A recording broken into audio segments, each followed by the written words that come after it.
By now, we all know the story of how Goku ended up on Earth. The crash landing, being found by Grandpa Gohan, and eventually training with Master Roshi and Krillin to go on to become one of the strongest fighters we've ever seen. I'm sure we all know his story by heart at this point, and thanks to things like Dragon Ball Sai, we got a chance to see someone else in Goku's place, which in my opinion is always pretty cool. With Goku's story being so popular, spin-offs are bound to happen eventually. And with as many characters that are in Dragon Ball, it's always cool to see them in each other's shoes, figuratively speaking of course, but I think one person stands above the rest when it comes to interesting twists, especially one like this. Just, what would it have been like if Frieza, the Emperor and Saiyan Extinguisher, were somehow sent to Earth instead of Goku? Now I know that sounds crazy, especially being that we already know how Frieza is, but you can't lie, seeing one of the most evil characters in anime thrown into the place of one of our favorite heroes is definitely a cool concept. This is a new, currently ongoing fan manga called The History of Frieza by a Spanish artist called Chirrios, and it basically tells the tale of what it would have been like if Goku and Frieza were to swap places and Frieza was the one who was sent to Earth instead of Goku. But before we get started, I got swords on my back, samurai stack, ninjas with me, niggas throwing stars at these bitches, eating ramen noodles in the hood with my niggas. You have arrived at your destination.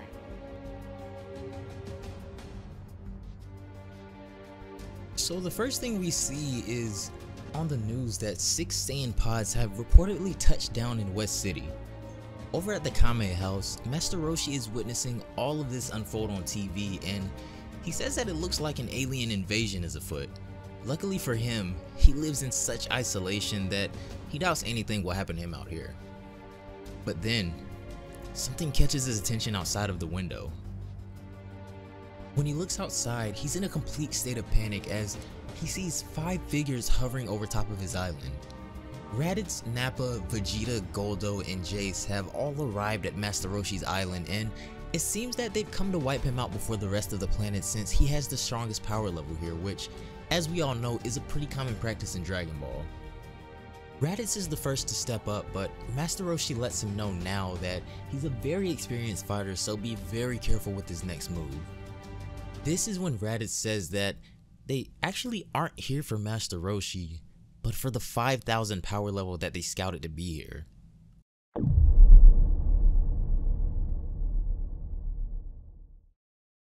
On a different part of Earth, Piccolo is confronted by what appears to be the 6th space pod owner and this universe's version of Cooler. And from what they've been talking about, it would seem that the narrative of conquering planets and settling them is still intact. Cooler says that not only do they conquer planets and sell them, but the most enjoyable part is exterminating the inhabitants. However, Piccolo says that he should be a bit more concerned about his rival because he's infinitely stronger than Piccolo himself is. Cooler states that the rest of his crew has already located his rival, however, and should be dealing with him shortly, but Piccolo tells him that, unfortunately for them, that puny power level that they thought they tracked was only a minuscule amount of his actual strength. Cooler doesn't really understand what he means by that, but Piccolo uses this opportunity to attack him when his guard is down.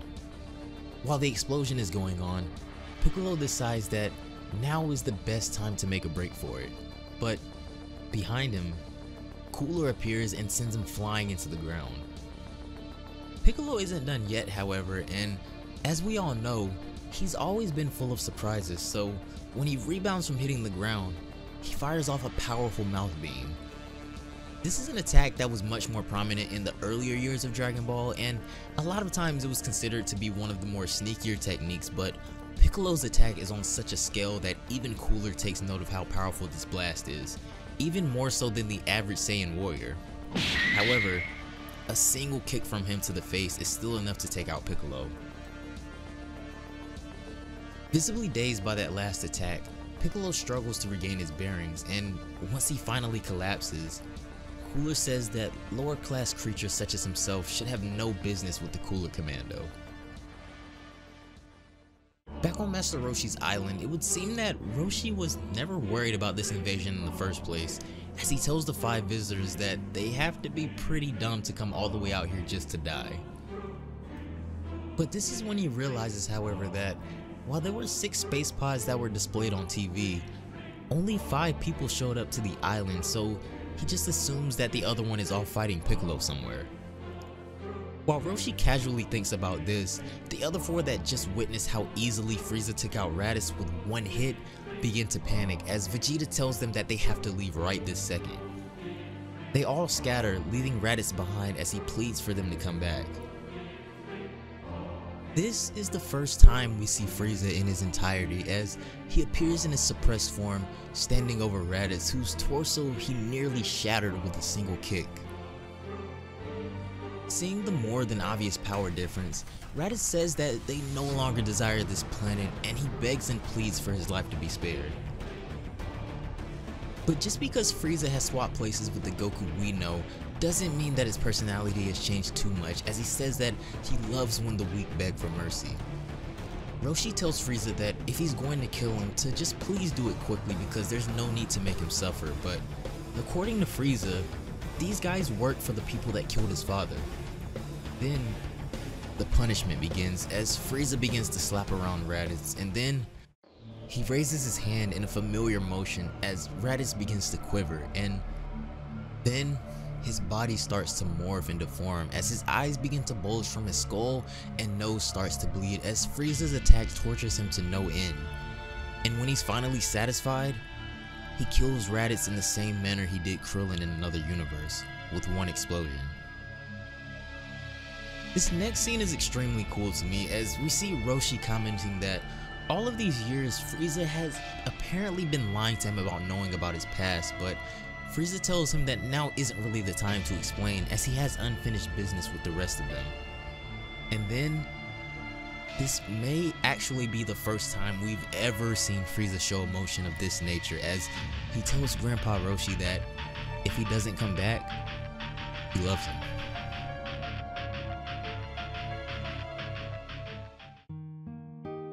That's gonna wrap it up for this one, guys. I hope you all enjoyed the video. As always, this was a very interesting concept that I was a fan of right away when this popped up on the fan manga Facebook, and I honestly can't wait to see what the future holds for this fan manga. It's already starting off strong, so it gets full support from me. Let me know what you guys think down below about this one. I'm sure we can all agree that this is really creative and really well done too. I like the fact that even though Frieza is the hero of this story, from what we know so far, he still retains some of his characteristics from his original character, like when we saw him taking joy in killing a Saiyan. I know he said he had a purpose for doing so, but I mean, come on, like Frieza will always enjoy killing Saiyans no matter what. We appreciate all the positive feedback on the intro as well. My boys Oshi and Kabuki went into overdrive to help bring this masterpiece forward. Much more original and clean than the OG intro to me, but I'm gonna still keep that one on deck for old time's sakes. Anyways, don't forget to follow me on Twitch and Twitter to keep up with whatever nonsense me and the homies are getting into. But that's gonna do it for this video. Have a great day, and I will see you all in the next one. Bye, guys.